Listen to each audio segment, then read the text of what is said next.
오늘도 주일예배에 하나님께 예배 드리러 오신 성도님들을 축복합니다. 우리 다 같이 인사합시다. 사랑합니다. 축복합니다. 여러분을 보니까 너무나 반갑습니다. 사랑합니다.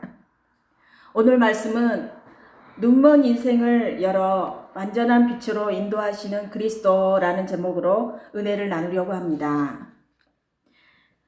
성경은 인간의 상태를 매우 분명하게 말합니다. 우리는 단순히 연약한 존재가 아니라 영적으로 눈먼 존재인 것 같습니다. 눈은 떠 있지만 하나님을 보지 못합니다. 진리를 보지 못합니다. 자신의 죄도 보지 못합니다. 그래서 하나님께서 하시는 구속사의 핵심 사역 중에 하나는 이것입니다. 눈먼 자를 보게 하시는 것. 아멘. 오늘 본문은 바로 이 구속사의 흐름을 세 단계로 보여줍니다. 첫 번째는 완전히 닫힌 눈을 가진 바리새인들, 흐릿하게 보는 눈, 제자들, 점점 밝히 보이는 눈, 맹인. 첫 번째로 완전히 닫힌 눈입니다. 이것은 바리새인의 불신앙을 뜻합니다. 바리새인들은 예수님께 그리스도 자신에게서 온 표적이 아닌 하늘에서 온 표적을 구했습니다. 그들은 예수님의 능력 있는 행동을 쉽게 받아들이지 않았습니다. 실제로 그들은 예수님의 능력 있는 행동이 사단의 힘을 빌어가지고 생긴 것이라고 생각했던 때도 있었습니다. 그래서 그들은 예수님께서 수많은 확실한 표적들을 행하셨음에도 불구하고 그가 그리스도이심을 믿지 않았습니다. 그리하여 그들은 급기야 예수님께 하늘에서 온 표적을 요구하게 되었습니다. 그들이 이것을 요구한 목적은 예수님을 시험하여서 그로 하여금 군중들 앞에서 망신당하게 하려는 악한 것이었습니다. 이 장면은 단순한 사건이 아닙니다. 구약 전체에서 반복된 모습입니다. 출애굽 후 이스라엘은 하나님께서 홍해를 갈라주시고 그 기적의 사건을 보고서도 하나님을 불신앙했습니다. 또 배가 고플 때 하나님께서 광야에서 만나와 메추라기를 보내주셨습니다. 그래도 원망했습니다. 하나님이 함께 하심을 보고도 계속 시험을 합니다. 이것은 바로 인간의 본성입니다. 은혜를 경험해도 믿지 않습니다. 이러한 것들은 모두 그들의 불신앙의 결과들입니다. 그들에게 돌이킬 수 있는 많은 기회들이 주어졌음에도 불구하고 그들은 스스로 그런 것들을 무시하였습니다. 우리들은 어떠합니까? 여러분들도 하나님께 많은 은혜를 받았죠. 하나님이 얼마나 여러분들에게 많은 은혜를 주시고 기적을 베풀어 주셨습니까? 그런데 우리는 옛날에 하나님이 주셨던 그 은혜를 잊어버리고 살 때가 많이 있습니다. 그리고 하나님을 믿지 못하고 또한 불신앙의 모습으로 살아가는 우리들의 모습을 바라봅니다. 하나님의 자녀라고 자처함에도 불구하고 우리들 속에는 아직도 많은 불신앙적인 요소가 남아있지는 않습니까? 불신앙의 결과가 어떠한지를 우리가 안다면 마땅히 그곳에서 돌아서야 합니다. 예수님은 깊이 탄식하십니다. 이 탄식은 단순한 감정이 아닙니다. 예수님께서 마음속으로 깊이 탄식하면서 말씀하십니다. 12절 말씀 보십시오. 어찌하여 이 세대가 표적을 구하느냐? 내가 진실로 너희에게 이르노니 이 세대에 표적을 주지 아니하리라. 표적을 달라는 바리새인들의 요구를 거절한 이유는 예수님이 메시아이심을 증명해주는 표적이 인간의 눈에는 이해하기 힘든 낮아지고 십자가에 못 박힌 주님밖에는 없기 때문입니다. 믿으십니까? 예수님의 표적은 바로 이겁니다. 낮아지고 십자가에 못 박힌 주님입니다. 그의 십자가에서 하나님의 능력과 지혜를 볼 수 있는 사람은 오직 믿음을 가진 사람입니다. 사랑하는 성도 여러분, 혹시 우리도 이런 상태가 아닙니까? 하나님을 조건적으로 믿고 하나님을 보여주면 교회를 가겠다. 제가 가끔 이렇게 전도하다가 불신자들을 많이 만나죠. 그러면 그들이 하는 말이 하나님을 보여주세요. 그러면 갈게요. 그렇게 이야기하는 경우가 많이 있습니다. 하나님을 조건적으로 믿고 계속 증거를 요구하고 순종을 미루고 있지는 않습니까? 이것이 바로 영적으로 완전히 닫힌 눈입니다. 두 번째로 흐리하게 보는 눈입니다. 제자들의 영적 무지를 보여주고 있습니다. 제자들은 예수님과 함께 있지만 여전히 깨닫지 못합니다. 예수님께서 제자들에게 경고하십니다. 상과 바리새인들의 누룩과 헤롯의 누룩을 주의하라. 경계하십니다. 성경에서 누룩은 일반적으로 악을 상징합니다. 누룩은 조금만 넣어도 빵 덩어리가 크게 부풀어 오릅니다. 그런 것과 마찬가지로 악도 조그만 이 쥐약이 있으면 강력한 영향력을 가지고 있습니다. 여기서 바리새인들의 누룩이란 특별히 예수님의 행동을 확인하기 위해 하나님으로부터 오는 표적을 구하는 그들의 행동을 가리키는 것으로 볼 수 있습니다. 또한 헤롯의 누룩이 언급된 까닭은 그도 역시 표적을 구하였기 때문입니다. 예수님께서는 제자들에게 이 경고를 하시고 제자들 역시 헤롯이나 바리새인들과 같은 실수를 저지르지 않도록 경고하고 계신 것입니다. 그는 제자들에게 당신께서 소유하고 계신 권세는 어떤 표적에 의해 증명되는 것이 아니라는 사실을 이해시키고자 애쓰셨습니다. 오직 믿음에 의해서만 우리는 예수님이 바로 하나님의 구원을 가져다 주시는 분이시라는 사실을 깨달을 수 있습니다. 그러나 제자들은 누룩의 경고를 이해하지 못합니다. 예수님은 말씀하십니다. 바리새인과 헤롯의 누룩을 주의하라 라고 말씀하시니까 제자들은 예수님이 떡이 없어서 그러신가 라고 생각합니다. 예수님의 말씀을 문자 그대로 받아들여서 자신들에게 떡이 없기 때문에 예수님께서 그러한 말씀을 하셨다고 생각합니다. 예수님께서는 떡이 없다는 사실 때문에 근심하는 제자들에게 그들의 영적 무지를 책망하십니다.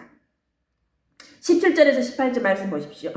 너희가 어찌 떡이 없으므로 수군거리느냐? 아직도 알지 못하며 깨닫지 못하느냐? 너희 마음이 둔하냐? 너희가 눈이 있어도 보지 못하며 귀가 있어도 듣지 못하느냐? 또 기억하지 못하느냐? 이렇게 말씀합니다. 그들은 떡에만 관심을 쏟고 있었기 때문에 바리새인들의 누룩과 헤롯의 누룩을 주의하라는 예수님의 가르침을 깨달을 수 없었던 것입니다.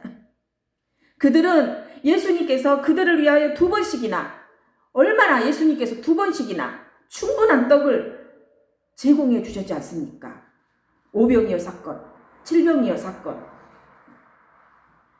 그래서 예수님께서 그들에게 기적을 베풀어 주셨지 않습니까? 이러한 기적을 기억해야만 했습니다. 그러나 잊어버렸습니다.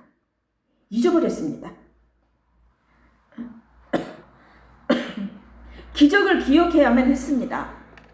그랬었더라면 그들은 몇 개의 떡 조각을 가지고 수천 명의 사람들을 먹이셨던 예수님 앞에서 오해를 하지 않았을 것이고 이런 책망도 받지 않았을 것입니다. 그렇다면 바리새인과 헤롯의 누룩은 무엇을 뜻합니까? 바리새인들은 누구보다도 성경을 잘 알았습니다. 율법도 철저히 지켰습니다. 종교적으로 아주 열심 있는 사람들이었습니다. 그러나 예수님은 그들을 향해 경고하십니다. 왜입니까?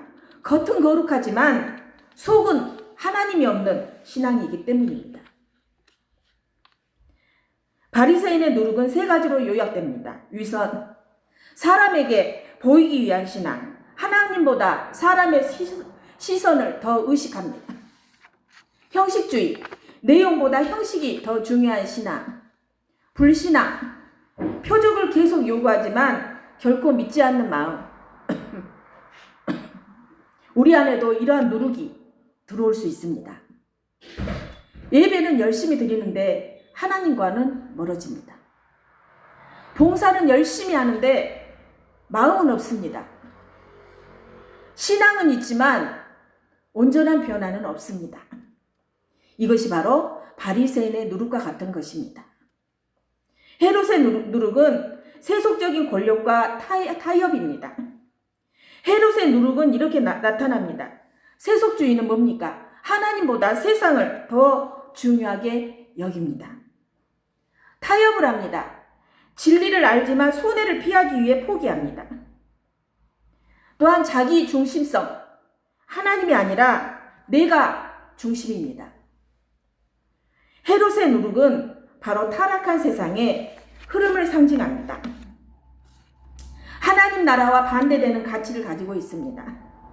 권력과 성공과 쾌락 중심주의입니다. 이것은 결국 십자가를 거부하는 길입니다. 사랑하는 성도 여러분, 누룩을 제거하십시오. 위선을 버리십시오. 타협을 끊으십시오. 세속적인 욕망을 내려놓으십시오. 예수 그리스도로 채우십시오. 우리도 신앙생활을 하면서 오래 했지 않습니까?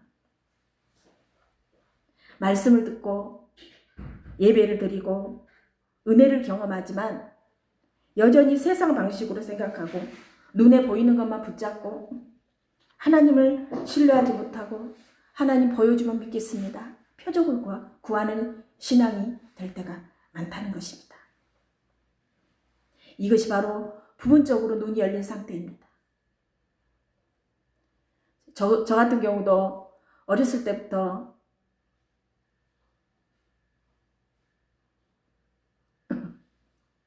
유치부 때부터 할머니 손잡고 다니면서 신앙생활을 했습니다. 유치부, 아동부도 6년 개근했고 비가 오나 눈이 오나 엄마가 가라니까 교회를 갔습니다.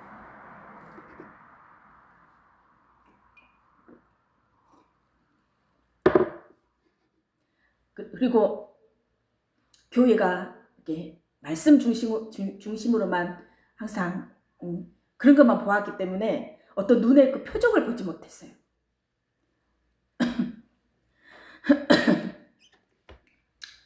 근데 어느 교회를 가게 되었는데 제가 신학교를 가야 되는 입장이에요. 가야 되는데 처음에 이제 신학교를 가서 이제 하는데 배우는데 목사님이 우리 신학생들 앉혀다 놓고 기도를 가르치는 거예요. 기도를 막 가르쳐. 주야 주야 막 기도를 가르쳐. 그래서 근데 그 신학생들이 방언으로 막 기도를 하는 거예요. 근데 나는 그때 방언을 할 줄 몰랐어요. 할 줄 몰랐어. 하고 옆에 있는 막 방언으로 기도하시는 분들이 너무 부러운 거예요. 그래가지고 항상 그래가지고 이제 교회 와가지고 옛날에 제가 설교할 때 이야기를 했지만 새벽기도를 갔어요.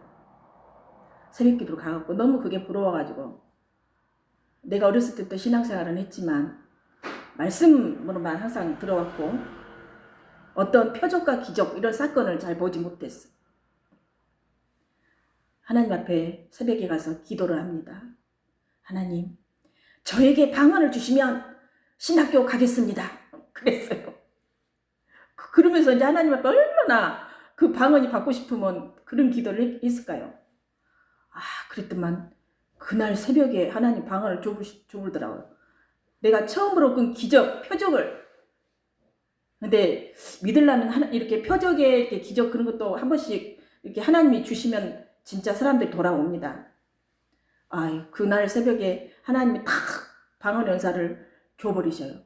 그때부터 막 기도를 열심히 하게 되고 막 열심히 봉사를 하게 되고 성령 연사를 받으니까 그렇게 되더라고요.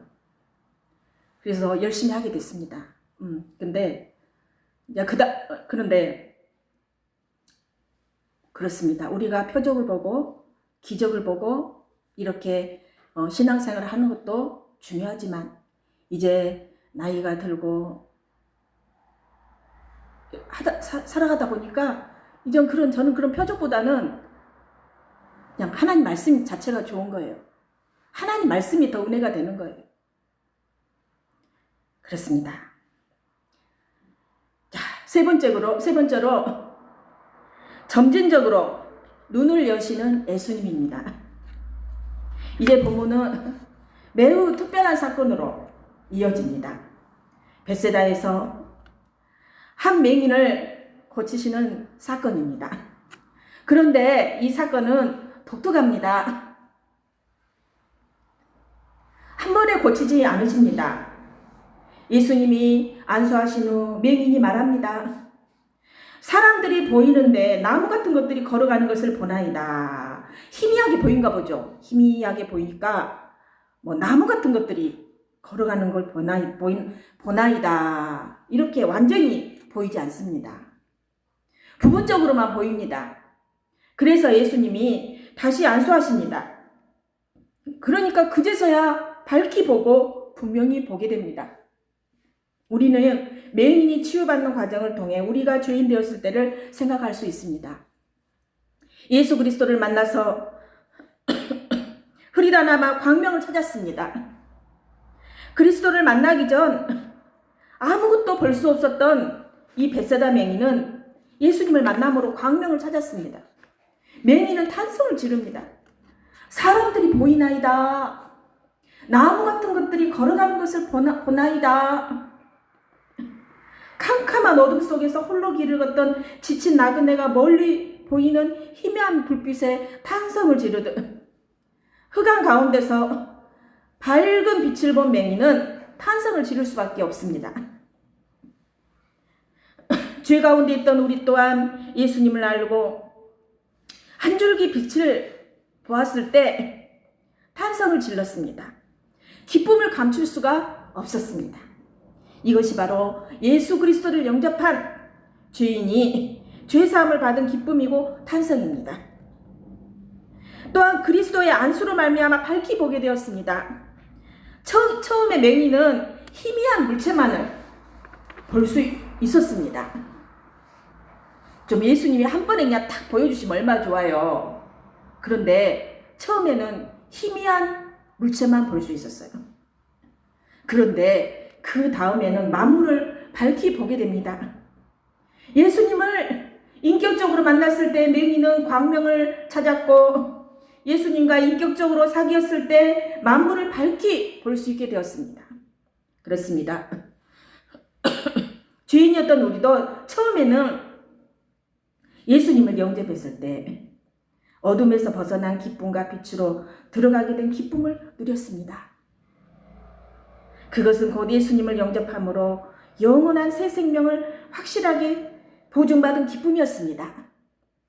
하지만 우리에게는 여전히 죄의 습성이 남아있잖아요. 우리가 예수님을 만났지만 여전히 나에게는 죄의 습성이 남아있어요.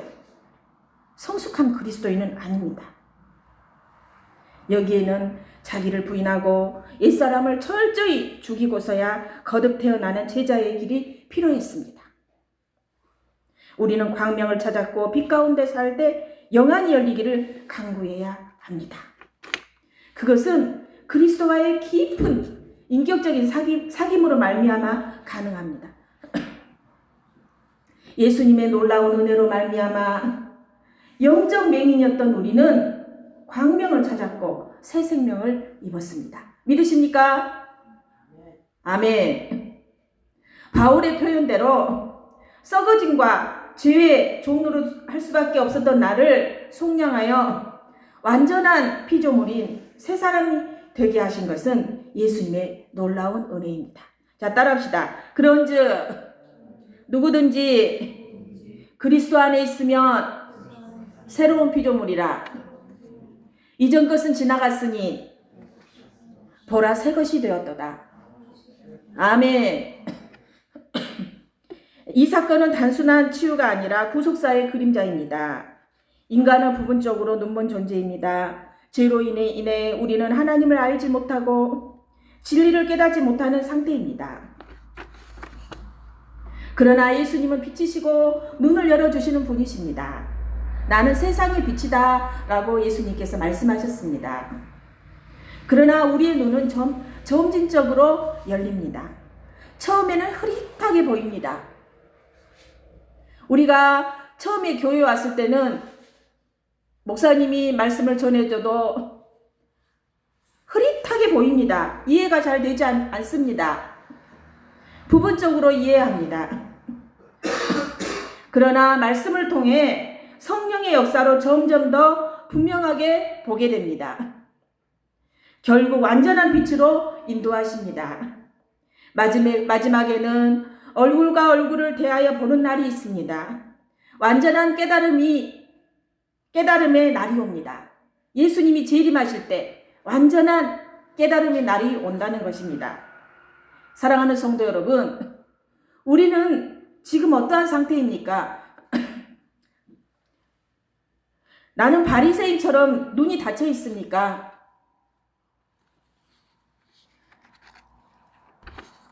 보여주면 믿겠다.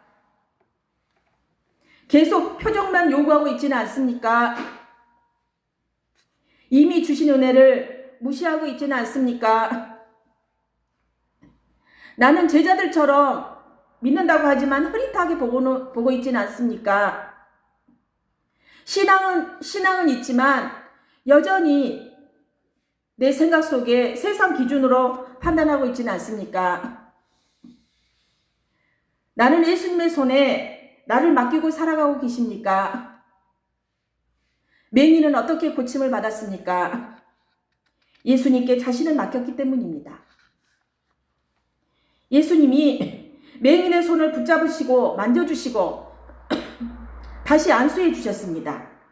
그 과정을 통해 눈이 열렸습니다. 아멘.